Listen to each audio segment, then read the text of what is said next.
अब रनवे की जरूरत खत्म, अब कंक्रीट की पट्टियां इतिहास बनने वाली हैं। नया भारत, नया उड़न खटोला अब समंदर की लहरों पर उतरने वाला है। 3,500 करोड़ का ऐसा दांव चला है भारत ने, जिससे पूरा हिंद महासागर हिल गया है। अंडमान से लेकर लक्षद्वीप तक एक ऐसा जाल बिछ चुका है जहां अब ड्रैगन की हर हरकत पर सीधी नजर होगी भारत की।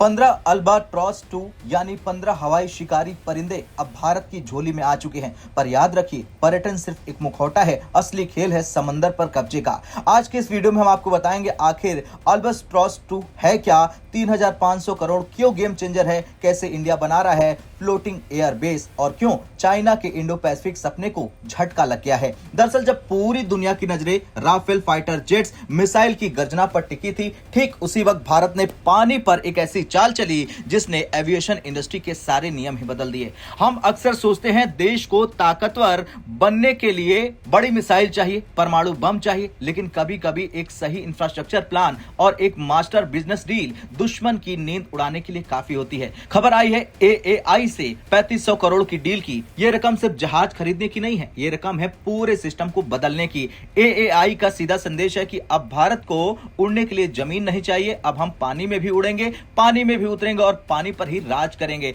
अब सवाल उठता है, ये अल्बाट्रॉस 2 आखिर है क्या? सरल भाषा में समझिए, ये वो एयरक्राफ्ट है जो जमीन से रनवे पर उड़ सकता है और समंदर, झील, नदी कहीं पर भी लैंड कर सकता है। न रनवे की जरूरत है, न भारी इंफ्रास्ट्रक्चर, बस शांत पानी, एक जेटी और छोटा टर्मिनल। यानी जहां पानी है वहां हवाई अड्डा संभव है। 15 जहाज से शुरुआत है। असली खेल है देश भर में वाटर एरोड्रोम्स बनाना। सोचिए, एक एयरपोर्ट बनाने में सालों लगते हैं, हजारों एकड़ जमीन चाहिए, अरबों खर्च होते हैं, लेकिन वाटर एरोड्रोम्स प्रकृति खुद दे चुकी है। भारत के पास 7,500 किलोमीटर लंबी तट रेखा है, हजारों नदियां, अनगिनत लैगून और खाड़ियां हैं। अब हर खाड़ी, हर लैगून संभावित एयरबेस बन सकती है। अब आते हैं उस खबर पर जिसे जानने के लिए आप व्याकुल हैं। ऊपर से ये खबर लगती है टूरिज्म और कनेक्टिविटी की, लेकिन सच्चाई है कि अंडमान और लक्षद्वीप भारत के अनसिंकबल एयरक्राफ्ट कैरियर्स हैं। समस्या ये थी कि छोटे टापुओं पर रनवे बनाना नामुमकिन होता था। पर्यावरण, लॉजिस्टिक लागत, यहीं पर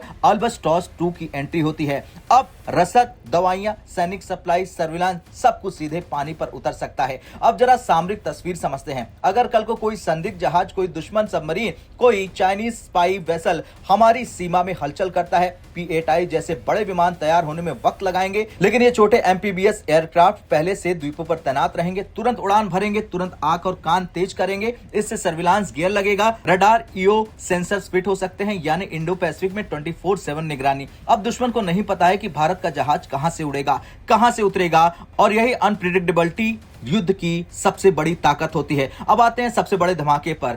अब तक दुनिया में कनाडा की डी हैविलैंड, जापान की शिन मायावा का राज था। भारत को जरूरत होती थी विदेशी जहाज की, महंगा मेंटेनेंस और स्पेस पार्ट के लिए हमें मदद मांगनी पड़ती थी। स्पाइस जेट की कोशिश भी इसी वजह से फेल हो गई, लेकिन अब कहानी पलट चुकी है।